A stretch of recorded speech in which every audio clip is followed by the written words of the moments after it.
Good evening, everybody. Welcome to the class after a long time. Why we are doing, resuming the classes? Because आपके exams हो चुके हैं. जो 25% syllabus नहीं हुआ था वो मैं इसमें इंक्लूड कर रही हूँ सो दैट जो आप बच्चे आगे जाके MSc या हायर एग्ज़ाम्स देते हैं they can appear them properly, right? Now we'll do nervous system, comparative account of brain. You know that our body keeps the internal environment stable. Internal environment का मतलब क्या है कि बॉडी का pH है, temperature है, या you can say osmotic concentration है, या मतलब various other factors are there which has to be kept stable और कॉन्स्टेंट. इसको एक और हम टर्म बोल देंगे, दैट इज़ दिस स्टेबिलिटी को या कॉन्स्टेंसी को बोलेंगे होम्योस्टैसिस. यानी कि बॉडी को फंक्शन करने के लिए होम्योस्टैसिस मेंटेन करना पड़ता है या होम्योस्टैसिस रखना पड़ता है. ठीक है. अब क्या होता है होम्योस्टैसिस किसके रिगार्डिंग एक्सटर्नल एनवायरनमेंट, क्योंकि एक्सटर्नल एनवायरनमेंट में तो चेंजेस होते रहते हैं. कभी टेम्परेचर घट गया, कभी बढ़ गया, ह्यूमिडिटी है, so many other factors are there. ठीक है. अब बॉडी के अंदर इफ़ यू सी ये जो फैक्टर्स हैं होम्योस्टैसिस मेंटेन करते हैं, वो कब होता है जब बॉडी का प्रॉपर कंट्रोल और कोऑर्डिनेशन हो between different tissues, organs and systems. ठीक है.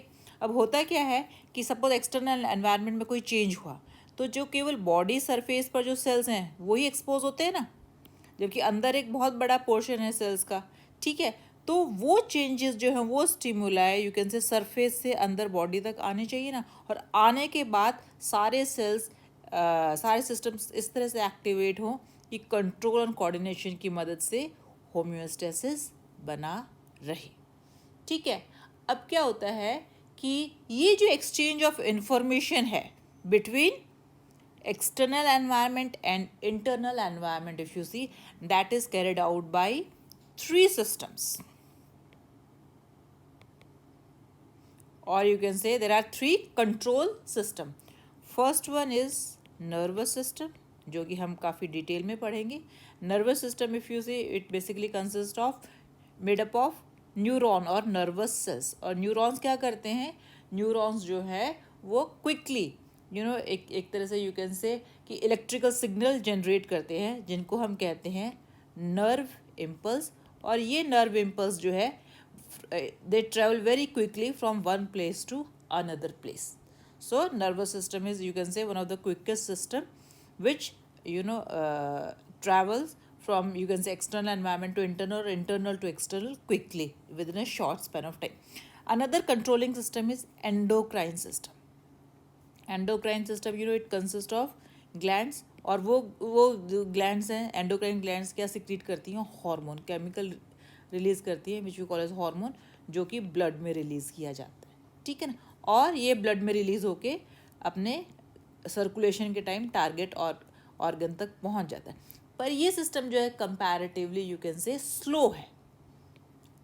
ठीक है. थर्ड सिस्टम है if you see immune system.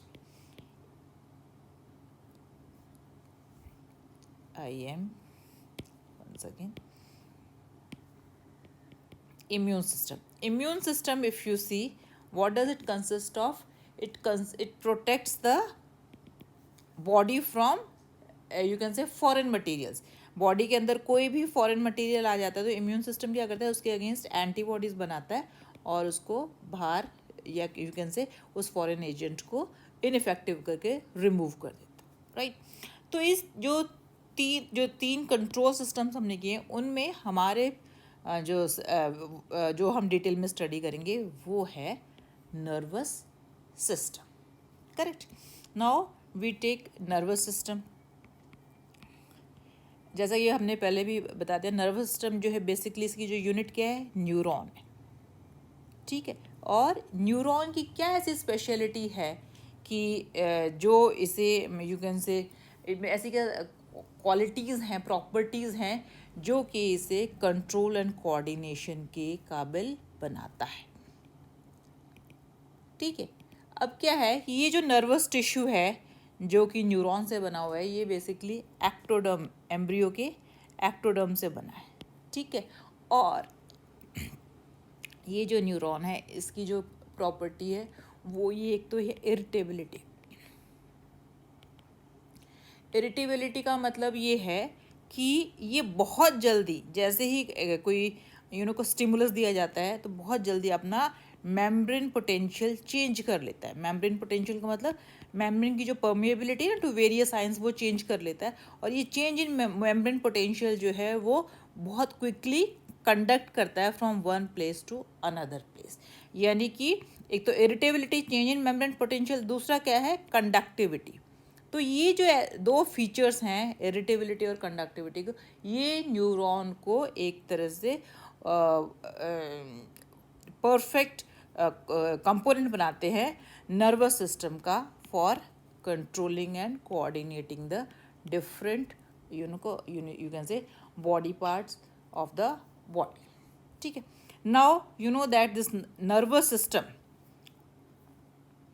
again if you see, it is here we'll do nervous system in turn is again of three types. First one is central nervous system. As the name indicates, central nervous system is, this system is located in the center of the body or in the middle line of the body, ठीक है। If you see it again, central nervous, it again in turn consists of two parts, brain and spinal cord. जो आगे dilated portion है, broad portion है, वो brain है, और brain के कंटिन्यूएशन में ही नेक रीजन से लेके पूरे थोरैसिक रीजन में, ट्रंक रीजन में जो you can say narrow part है, दैट इज स्पाइनल कॉर्ड.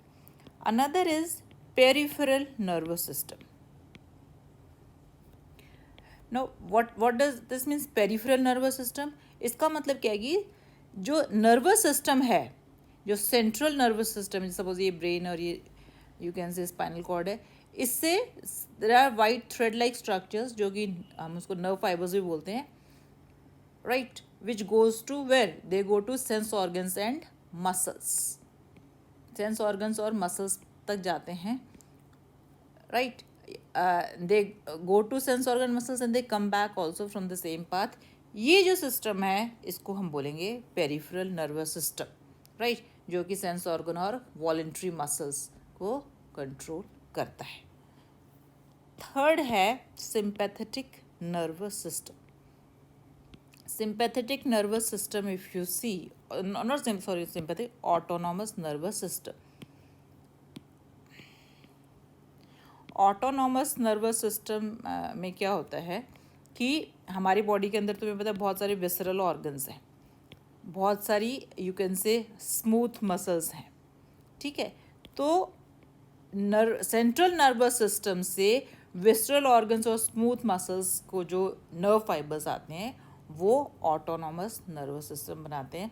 और ये जो यू कैन से फंक्शंस हैं ये इनवॉलेंट्री, यानी कि ये हमारे कंट्रोल से बाहर है, अपने आप ही बॉडी इनको कंट्रोल करती है. In again you know autonomous nervous system is again divided into two, sympathetic nervous system and parasympathetic nervous system. इनका मतलब ये दोनों यू कैन से नर्वस सिस्टम जो है दोनों एंटागोनाइज करते हैं, यानी कि एक अगर एक्साइट करेगा तो दूसरा उसको यू कैन से रिलैक्स करेगा, ठीक है. एक कॉन्ट्रैक्ट करेगा, दूसरा रिलैक्स करेगा. इस तरह से ये एंटागोनाइज करते हैं और एक दूसरे को चेक में रखते हैं, correct. Now our focus will be on the brain, right. So after that, if you see, after studying various divisions of nervous system, if you see, we come to central nervous system, ठीक है. Central nervous system में भी जैसे मैंने बोला, हम पहले इसका डेवलपमेंट देखते हैं. किसका? डेवलपमेंट ऑफ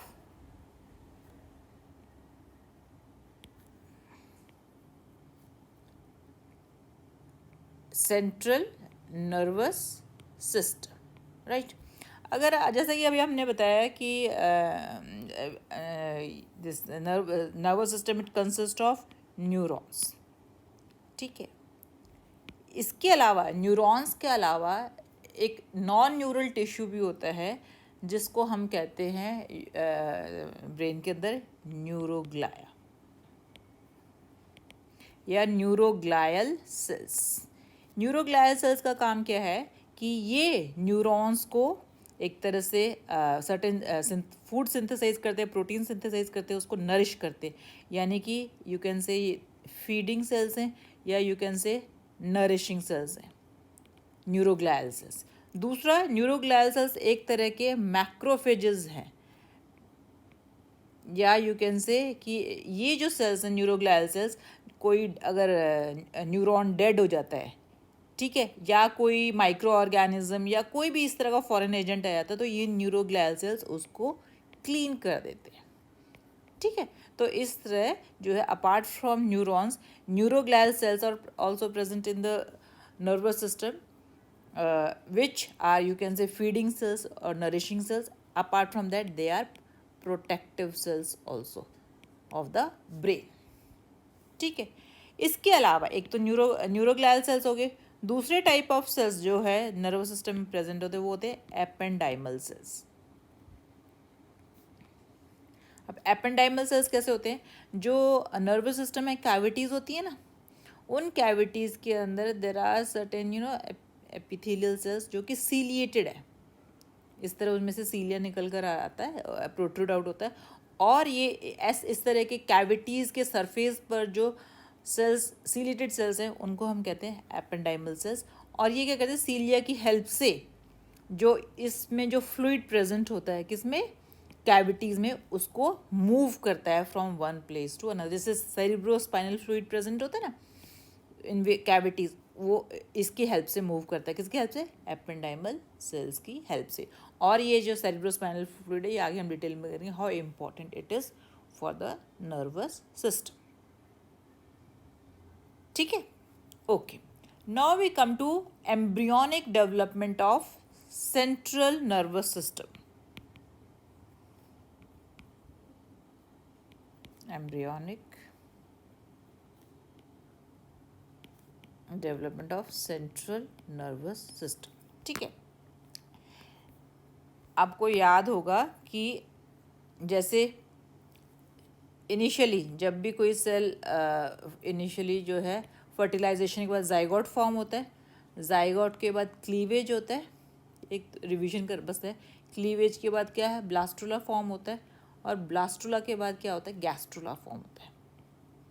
तो देखो एंड ऑफ गैस्ट्रुला में ये स्टेज होती है, क्या स्टेज होती है, अंदर एक कैविटी होती है जिसको आर्केंट्रॉन बोलते हैं, नीचे if you see there are cells yolk cells, और योग सेल्स के चारों तरफ जो है एंडोडर्म सेल्स हैं। उसके बाद एंडोडर्म सेल्स के बाद नेक्स्ट ये जो लेयर है ये मीजोडर्म सेल्स, और आउटर थिक लेयर जो है वो है एपिडर्मिस या एक्टोडर्म लेयर, ठीक है। अब आप देखो कि ये जो आर्केंट्रॉन है, आर्केंट्रॉन के ऊपर जस्ट कुछ पिंक कलर के सेल्स हैं जो कि बाद में नोटोकॉर्ड बनाते हैं, और नोटोकॉर्ड के जस्ट ऊपर ही येलो जो पोर्शन मैंने हाईलाइट कर रखा है एक्टोडर्मल सेल्स हैं, यानी कि नोटोकॉर्ड किससे बना है, मीजोडर्म सेल से बनता है। मीजोडर्म के जस्ट ऊपर ही एक एक्टोडर्मल सेल्स हैं जो कि न्यूरल प्लेट बनाते हैं, ठीक है। अब आप देखो इसका अगर हम डेवलपमेंट देखें तो ये देखो कि क्या होता है कि इनिशियली जो वो जो सेल्स है उन्होंने नोटोकॉर्ड बना दिया, नोटोकॉर्ड के जस्ट ऊपर जो है जो एक्टोडर्मल सेल्स है वो फ्लैटन हो जाते हैं, जिनको हम कहते हैं एक प्लेट बना दी जिसको हम कहेंगे न्यूरल प्लेट फॉर्मेशन होती है, ठीक है। अब ये न्यूरल प्लेट फॉर्मेशन पहले तो अर्लियर इट वाज सर्कुलर, ठीक है, अब ये क्या फ्लैटेंड हो जाती है, फ्लैटेंड होने के बाद आप देखो थोड़ा सा नीचे की तरफ ये ग्रूव बनाती है, और जब ये थोड़ा डिप्रेस होकर ग्रूव बनाएगी तो इसके जो दोनों एजेस हैं आप देखो ये एजेस, इन एजेस को हम बोलेंगे न्यूरल फोल्ड, यानी कि दोनों तरफ जो है न्यूरल फोल्ड बनते हैं, और ये न्यूरल फोल्ड्स जो हैं वो ग्रो करते हैं मिड डॉर्सल लाइन की तरफ। अब आप देखो ये देखो इन्होंने ग्रो किया, और ये ग्रो करते करते almost they combine with each other and form neural tube. और जैसे ही न्यूरल ट्यूब बनती है, न्यूरल ट्यूब फिर से सिंक इन कर जाती है अंदर की तरफ, और ऊपर देखो, ये देखो एक्टोडर्मल सेल्स हैं, नीचे क्या है, नोटोकॉर्ड है। Correct. So if you see, this is how this neural tube is form, and this, अगर आप साइड से देखेंगे, ये न्यूरल ट्यूब है। ये न्यूरल ट्यूब जो है आगे की तरफ तो डायलेटेड है, और पीछे जो है नैरो है। डायलेटेड पोर्शन को हम बोलते हैं ब्रेन, और जो नैरो पोर्शन है उसको हम बोलते हैं स्पाइनल कॉर्ड। ठीक है, okay. One more thing, if you see that ये जो न्यूरल प्लेट है इनिशियली, अब आप देखो वन लेयर्ड थी ना, ठीक है, ये भी वन लेयर्ड है। धीरे धीरे क्या होता है, अगर मैं आपको एक डायग्राम और दिखाऊं, ओके, धीरे धीरे क्या होता है कि ये जो वन लेयर्ड सेल्स है ना, ये सेल्स जो है मल्टीप्लाई करते हैं चारों तरफ, और ये मल्टी लेयर्ड बन जाते हैं। करेक्ट। नाउ इफ यू सी, ये जो सेल्स हैं, जो ओरिजिनल वन लेयर्ड सेल्स हैं, they are of two types. उसमें दो तरह के सेल्स होते हैं, एक होता है न्यूरोब्लास्ट और दूसरा होता है spongioblast. Neuroblast cells give rise to neuron, और spongioblast cells give rise to two types of cells, जो हम ऑलरेडी डिस्कस कर चुके हैं। एक जो नॉन नर्वस सेल्स हैं, that is neuroglia cells and ependymal cells. यानी कि neuron, neuroglial cells and ependymal cells का ओरिजिन क्या है, ectodermal cells. Correct, okay. Now apart from this, can you see there are certain cells here also, if you see, there are certain cells, right? These cells are known as neural crest cell, जो कि शुरू से ही उसी position में रहते हैं, they do not change। अगर मैं आपको एक ये देखो डायग्राम भी दिखाती हूँ, ये आप देखो कि एक गैस्ट्रोला के बाद एंड में ये पोजीशन है। उसके बाद आप देखो यहाँ पर कैसे ये न्यूरल ग्रूव बन रहा है, ये न्यूरल फोल्ड है। यहाँ पे आप देखो, can you see, these are the neural crest cells. उनकी पोजीशन देखो, न्यूरल क्रेस्ट सेल्स जो है वो यहाँ पर लोकेटेड है। ठीक है, अब आप देखो, ये जब न्यूरल फोल्ड ज्वाइन होगा तो इस तरह से न्यूरल ट्यूब बनेगी, ये नोटोकॉर्ड है। ठीक है, और अब आप देखो न्यूरल क्रेस्ट सेल्स की पोजीशन देखो, ये देखो। ठीक है, यानी कि ये जो न्यूरल क्रेस्ट सेल्स हैं, ये अपनी पोजीशन को नहीं छोड़ते, ये वहीं के वहीं रहते हैं। ठीक है, अब ये जो न्यूरल क्रेस्ट सेल्स हैं,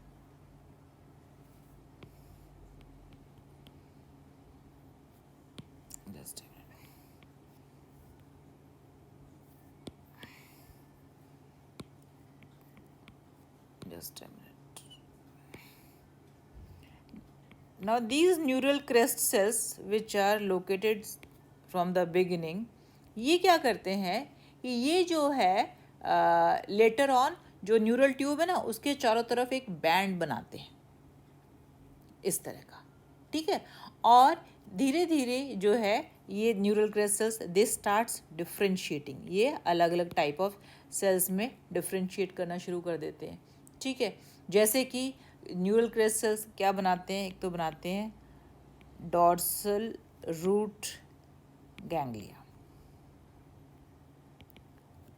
गैंग्लिया जो है गैंग्लियन का प्लूरल है। गैंग्लियन क्या होता है, एग्रीगेशन ऑफ न्यूरॉन। एक जगह जहाँ पर अगर बहुत सारे न्यूरॉन्स इकट्ठे हो जाएं तो उसको हम गैंग्लियन भी बोल देते हैं। ठीक है, बहुत सारे गैंग्लिया की बात करें तो गैंग्लिया जो उसका प्लूरल है। तो ये जो न्यूरल क्रेस्ट सेल्स हैं, ये बनाते हैं डॉर्सल रूट गैंग्लिया। अब डॉर्सल रूट गैंग्लिया क्या होता है, ये देखो, ये आपको दिखाई दे रहा है कि स्पाइनल कॉर्ड से देखो डॉर्सल रूट आ रही है, ये वेंट्रल रूट है। तो ये जो डॉर्सल रूट आगे चल के, if you see, they dilate and they form a dorsal root ganglia.